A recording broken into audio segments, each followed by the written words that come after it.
little about yourself. Okay, I was born and raised in Vineland, New Jersey. I grew up on a truck farm.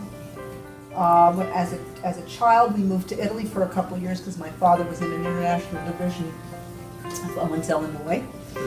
I went to public school my entire life.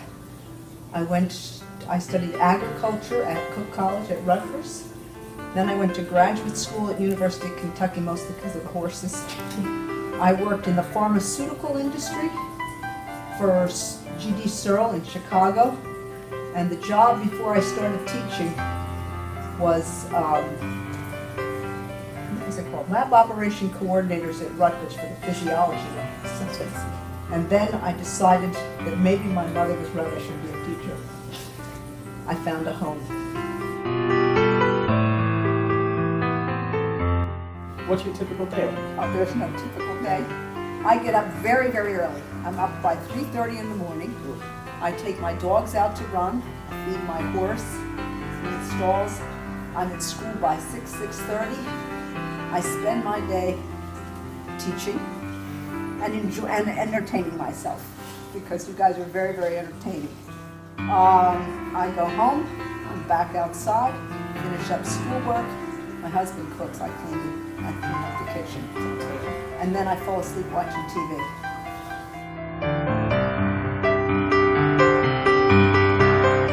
So, Ms. Fed, what would you say is the most challenging part about your day?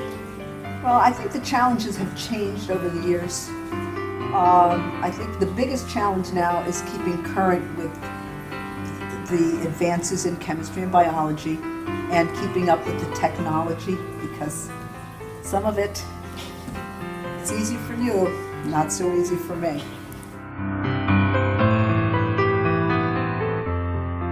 What's the most rewarding aspect of your job? Now that's an easy question. Spending time with you guys. I get I think the most thrill and excitement when I see you guys go on and succeed and you come back and you're successful, because I figure I may have played a teeny tiny little part in that. I love spending time with you guys. Have any heroes or role models that influenced you? Oh yeah, my daddy was my hero.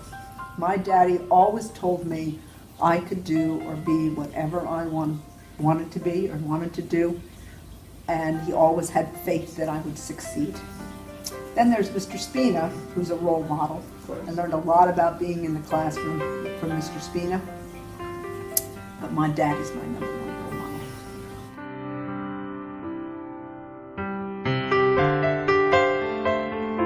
Do you have any hidden talents that your students might not know about? If I told you about it, it wouldn't be hidden anymore. I fancy that I have an artsy side, and I like to paint. Really? I think I'm decent, I'm not great. That's a retirement project. So tell me a little bit about your family. Oh, okay. My father was born in Illinois, grew up on a farm in Vineland, went to work when he was probably 14 at Owens, Illinois, worked there for 50 years, worked his way up into the international division. My mother was in Iraq in World War II. She was a buck sergeant, very proud of her service to her country.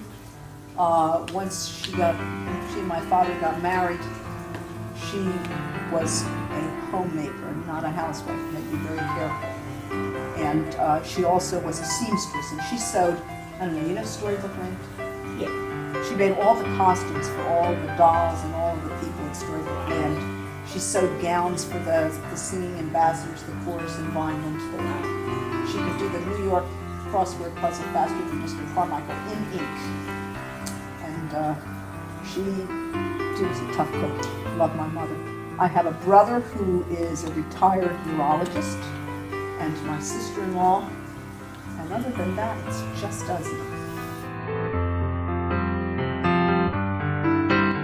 Well, Ms. Fed, there's one thing I've learned about you so far is that you love animals.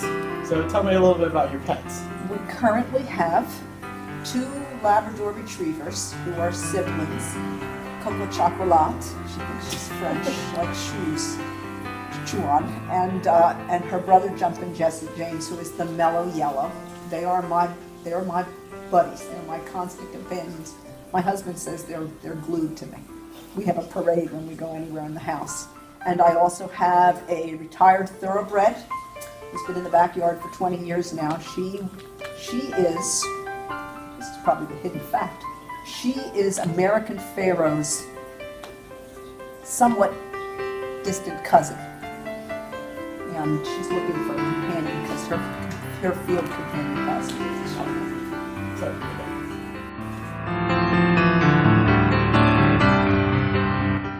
Weren't you the first female faculty member here at Southwestern? I was. I started teaching here in 1985. I found a home. I've been here for 31 years. And I think about retirement occasionally, but I'm not there yet. I'm still having a good time.